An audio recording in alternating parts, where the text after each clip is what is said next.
Sesi soal jawab bersama Ustaz Abdul Somad. 1. Sekarang ekonomi agak kurang baik. Mohon Ustaz kongsikan amalan yang membuka pintu rezeki dan juga berkongsi perkara-perkara yang menutup pintu rezeki. Oh, dia cerita pintu lah.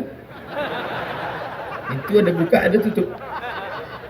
Datanglah seorang yang dililit utang. Ya Rasulullah, aku ni susah dililit utang. Apa doa yang aku baca? Kata Nabi, minta perlindungan daripada 8. Allahumma inni a'udzubika minal hammi wal hazan wal ajzi wal kasal wal jubni wal bukhl wa dhala'id daini wa ghalabatir rijal. Minta daripada 8. Allahumma inni a'udzubika minal hammi, selamatkan aku daripada susah hati, wal hazan, segala kesulitan dan kesulitan.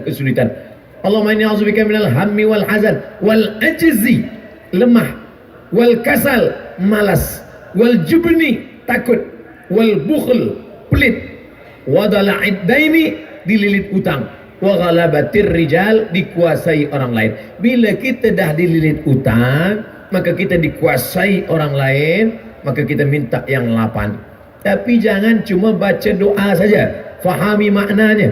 Ustaz, saya dah baca doa ni sebulan, kenapa hutang tak juga terbayar? Awak baca saja, ya, tak kerja. Orang yang berusaha tapi tidak berdoa sombong. Bekerja pagi petang siang malam, tak ada mau berdoa, sombong. Orang yang hanya berdoa tak mau bekerja, pesong. Oleh sebab itu dua-dua mesti kita buat. Tapi kan rezeki sudah dijamin Allah. Betul, ini rezeki dijamin Allah. Ini rezeki saya, air untuk saya, ditakdirkan untuk saya, memang sudah dijamin oleh Allah SWT. Garanti ini punya Abdul Somad, tertulis di Lauhul Mahfuz, Abdul Somad. Tapi bila tak ada usaha nak buka tutup, nak masukkan dalam, boleh ke tengok aja masuk ke mulut? Mesti ada usaha. Oleh sebab itu maka banyak-banyak beribadah. Falyabudu rabb hadzal bait. Banyak-banyak engkau beribadah menyembah Allah. Kalau ibadah kau lakukan, Allah akan beri engkau doa. Apa dia? At'amahum min ju'. Bila engkau lapar, dia bagi makan. Wa amanahum min khauf. Bila engkau takut, dia beri engkau rasa aman. Kita kan dunia ni cuma 2 saja. Lapar, takut. Lapar, takut. Bila dah kenyang, takut pun hilang. Takut anak tak sekolah, takut bila nanti lepas dia tak kerja, takut nanti kerja dia tak kaya, takut. Hidup ini yang penting cukup saja. Cukup beli kereta, cukup beli rumah, cukup nikah, cukup punya anak, cukup nikah sekali lagi. Cukup. Maksudnya bini dia yang pertama meninggal dunia. Jangan nak marah saja. Wa amanahum min khauf. Aman daripada segala takut. Tapi syarat dia apa? Falyabudu, banyak-banyak beribadah. Susahkah bagi Allah Subhanahu wa taala untuk mengeluarkan air dari tanah yang kering, batu? Tapi kalau Allah berkehendak, bukan dari tumit engkau air itu keluar, wahai Hajar. Hajar, naik ke Bukit Safa, turun, naik ke Bukit Marwah, tak ada air. Tapi air itu datang dari tumit budak kecil yang belum pandai berjalan. Dari tumit Ismail. Tapi tumit Ismail, dia tengok air. Apa kata Hajar? Zamzami. Berkumpullah air. Berkumpul. Air itu berkumpul 3.800 tahun. Air itu tak kering. Tapi jangan gara-gara mendengar cerita ni, esok dia tak ada kerja. Awak kenapa tak kerja? Kenapa tak pergi office? Kata Ustaz Somad, bukan dari tumit kita rezeki itu datang, dari tumit budak kecil. Betul, dari tumit budak kecil. Tapi tumit yang besar ini melangkah dulu ke Safa, melangkah dulu ke Marwah, pergi ke Safa, pergi ke Marwah, dah tak ada baru. Padahal ayahnya Nabi Ibrahim alaihissalam, anaknya Nabi Ismail alaihissalam, istrinya perempuan solehah Hajar, 3 orang baik. Hajar tak ada angkat tangan, ya Allah bagilah air ya Allah, tak. Tapi apa yang dilakukan Hajar? Naik ke Bukit Safa, naik ke Bukit Marwah, usaha, doa, fatawakkal ala Allah. Apa yang menutup pintu rezeki, Ustaz?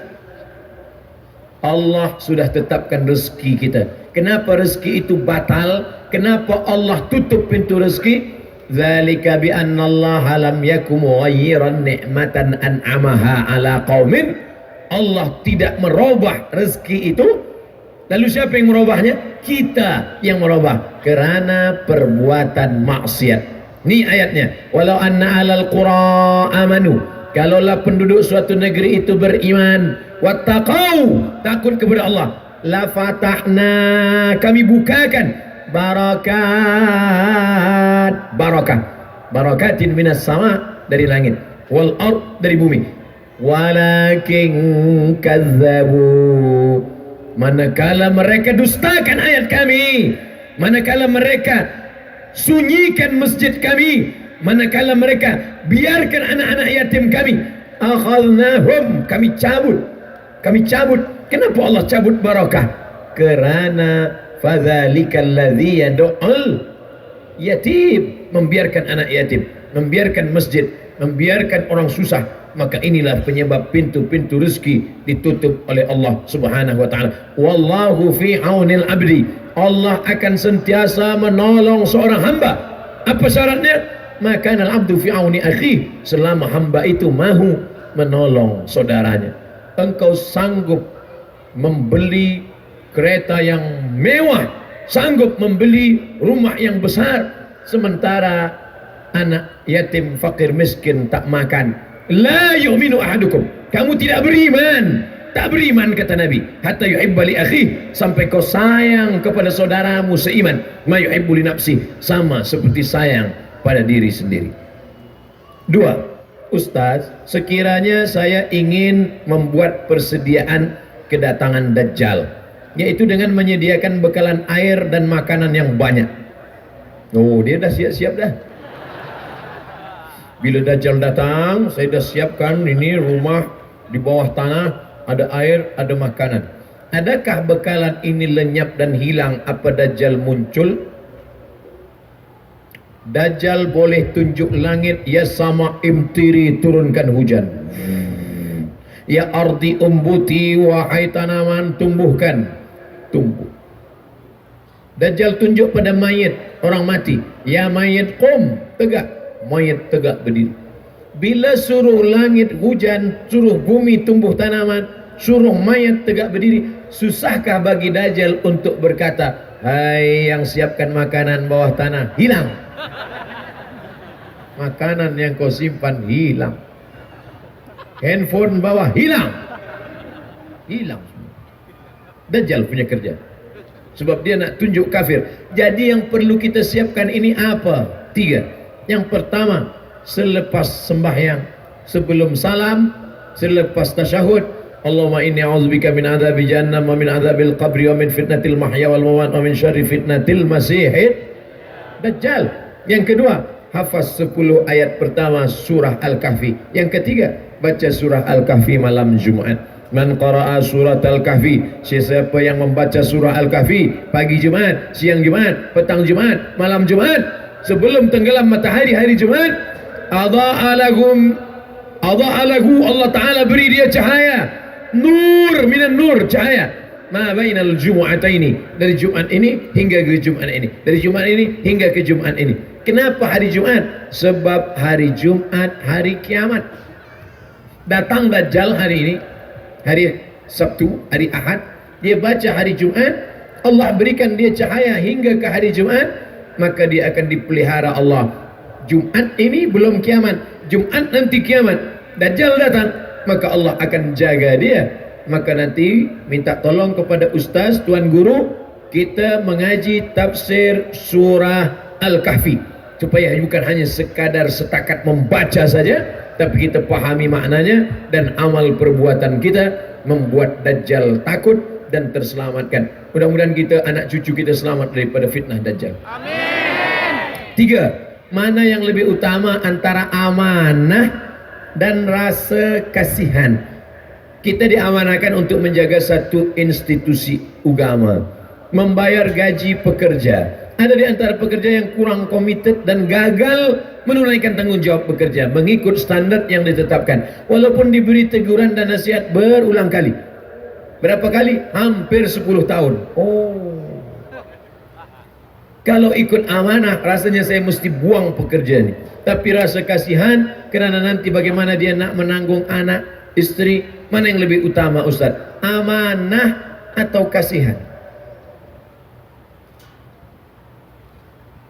La takhunullah, jangan kamu khianati Allah. War rasul, khianati rasul. Wa takhunu amanatikum, kamu mengkhianati amanahmu. Wa antum ta'lamun, dan kamu tahu. Maka oleh sebab itu kita mesti ada punishment, ada hukuman. Bila kamu tidak laksanakan ini, maka akan potong 10%. Bila 2 kali 20%. Bila 3 kali, dalam Islam pun ada hukuman. As-sariqu, pencuri lelaki, was-sariqatu, pencuri perempuan, faqta'u aydiyahuma, potong tangannya. Ada hukuman. Sebab manusia ini dia tidak akan takut, dia tidak akan jerah, dia tidak akan berhenti bila tak ada hukuman. Bahawa kita ada rasa kasih, ada kasih sayang, ya. Tapi bila dia tidak berhenti dari pengkhianatannya, dia akan bekerja tidak sesuai standar, maka kualiti produk akan berkurang. Kita ada zalim pada orang banyak. Rasa kasihan pada satu orang, yang kita kasihan 3 saja, dia, anaknya, bini dia. Tapi produk yang tak baik sudah zalimi orang banyak. Kasihan kita pada 3 orang membuat kita aniaya pada banyak orang. Ingat, ada orang yang mati menghadap Allah, sembahyangnya banyak, puasa sunatnya banyak, zikirnya banyak, baca Qurannya banyak, tapi hilang. Sebab apa? Sebab amal yang banyak tadi diambil oleh orang-orang yang dia khianati. Maka kasihan boleh, tapi gara-gara kasihan kita tidak menjadi amanah, kita sudah berubah menjadi khianat. Lalu apa solusi? Apa yang dapat kita lakukan? Kita bagi dia peringatan. Bila awak tidak kerja sesuai standar, potong. Bila tidak sesuai lagi, bila tidak kita lakukan ini, maka na'udzubillah, rasa kasihan kita sudah membuat kita tidak amanah. Apakah Nabi SAW pernah melakukan ini? Ya. Pulang kembali daripada Yaman. Ini kambing saya, ini kambing zakat, ini unta zakat, ini kambing saya. Kalau ikut kasihan, tentu Nabi akan berkata, ambillah, saya kasihan tengok engkau, sebab engkau jalan jauh daripada Yaman. Tapi Nabi tidak. Apa kata Nabi SAW? Apakah bila engkau duduk di rumah bapamu, duduk di rumah bundamu, apakah mungkin orang akan datang memberikan engkau hadiah ini? Tentu tidak. Engkau dapat kambing ini sebab engkau adalah amil zakat. Maka Nabi SAW marah. Kemarahan Nabi bukan berarti Nabi tidak kasihan. Nabi itu wa ma arsalnaka illa rahmatan lil alamin. Nabi kasihan, tapi tidak ingin mengkhianati amanah. Maka hati-hati antara kasihan dan amanah. 4. Kenapa ada segelintir golongan yang bagus dalam bab solat berjamaah, tapi bukan sekedar tak hadir, tapi tak cukup dan tak suka dengan majlis ilmu? Siapa golongan ini Ustaz? Mana saya tahu. Ada orang bagus dalam solat berjamaah, dia datang solat jamaah, lepas itu dia balik ke rumah. Isyak dia datang lagi, lepas itu balik ke rumah. Bila ada orang mengaji, dia cakap, apalah mengaji-mengaji ni, cukup dengan solat jamaah. Kita mesti tanya, bila ada orang tak suka mengaji, yang salah tu bukan dia, tapi kita. Kenapa kita tak ajak dia? Kita tanya dia, Tuan Haji, kenapa tak nak mengaji? Tak ada perlu mengaji. Awak belum lahir, saya dah sembahyang. Cuba saya dengar bacaan sembahyang Tuan Haji. Apa awak dengar? Saya nak belajar. Sebenarnya saya pun tak banyak hafaz. Oh, mungkin dia tak nak mengaji itu sebab dia selama ini manakala dia dengar ustaz cakap, ustaz itu menyakitkan hati dia. Ustaz bicara tentang tak pandai baca Quran, dia memang tak pandai baca Quran. Jadi kita ajak dia baik. Ud'u ila sabili rabbik, ajak orang ke jalan Allah. Tuan Haji, ayolah kita berjamaah di masjid. Tak perlu saya berjamaah, penting saya sendiri saja. Esok kita datang lagi. Tuan Haji, ayolah berjamaah. Tak perlu, yang penting saya sendiri saja. Tuan Haji, nanti bila Tuan Haji mati, kan tak boleh jalan sendiri ke kubur kan? Kami hantar kan? Bila tak datang nak ikut majlis kami, kami biarkanlah sampai busuk. Ya saya datang. Oleh sebab itu maka alaikum bil jamaah, hendaklah dengan jamaah, dengan kata-kata yang lembut, bil hikmah wal mau'izatil hasanah, suri tauladan yang baik. Tapi ini orangnya keras, dia mesti berdebat. Pakai debat. Zakir Naik pun debat, Ahmad Dedat pun debat, Rahmatullah Al-Hindi pun debat. Tapi dengan cara apa? Billati hiya ahsan, dengan cara yang baik, dengan cara yang santai.